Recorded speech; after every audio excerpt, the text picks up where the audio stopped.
Classroom confessional number 12.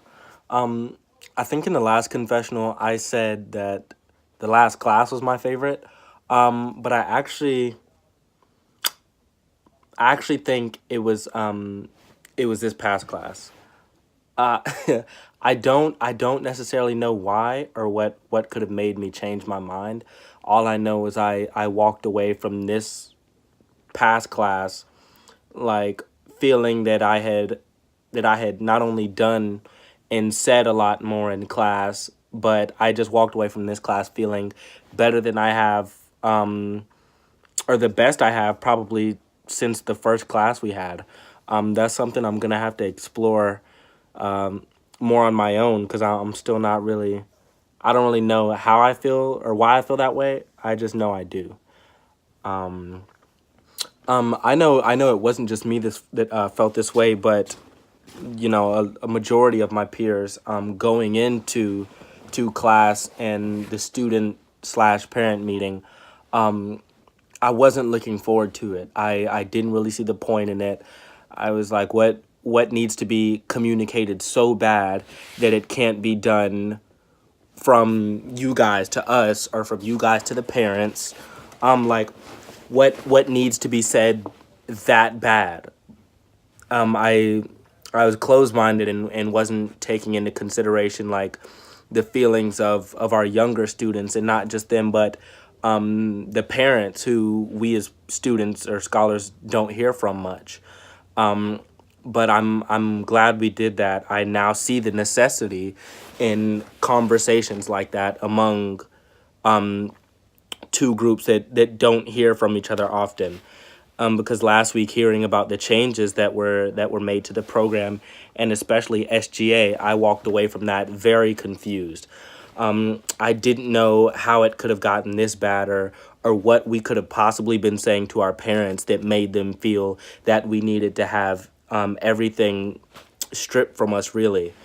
But that ended up not being the case at all. The changes that were made were meant to be accommodating to schedules and really emotion.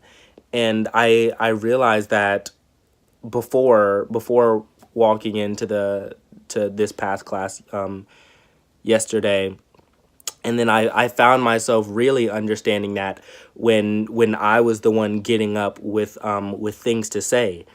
I like I said before, I kind of walked into the meeting not looking forward to it. I didn't see the point in it, so I had told myself I'm not going to talk. I don't have anything to say. But I ended up having a lot to say. I didn't get to say, I didn't get to get out everything I wanted to say, but I do feel like the conversations that were had and everything that was said was completely, very incredibly necessary. From Sophia talking about lady males to Shaylin talking about the things going on with Dylan. I came out with a lot to think about. I sat there afterwards and ate my lunch, thinking, and I'm still thinking, but maybe those will just spark some later discussions, some things that need to be talked about a bit later on. Ooh, back to last confessional again. I talked about how I really, really, really love rhetoric and speaking, and just the art that is rhetoric, and we delved into that a bit deeper this past class, analyzing more orators and rhetoricians and their methods, their practices, and how they do what they do.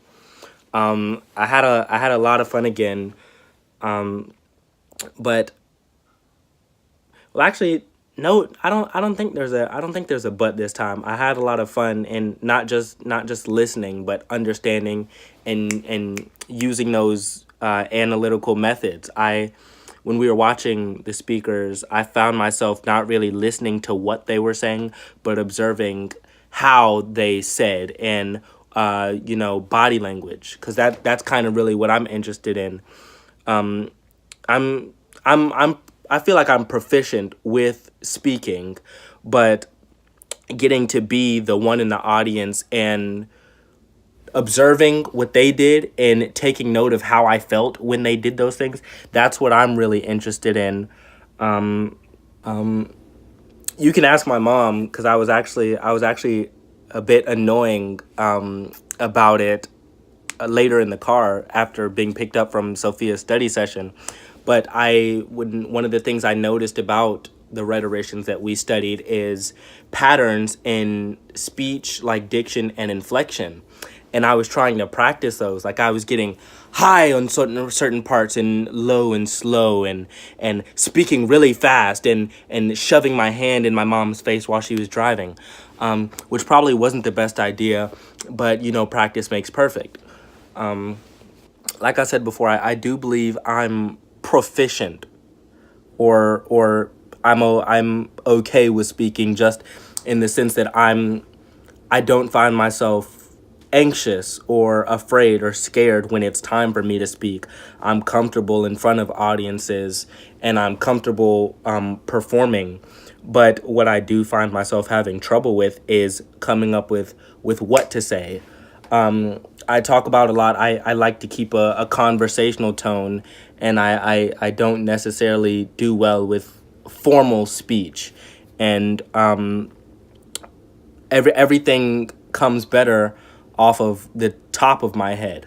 But that's when it's conversational. Off the top of my head is not to be confused with necessarily impromptu, or that extemporaneous speaking, especially when it's about a topic that I'm not, well, not a topic that I don't know, because that's a lot, but a topic that I haven't thought about and pondered already.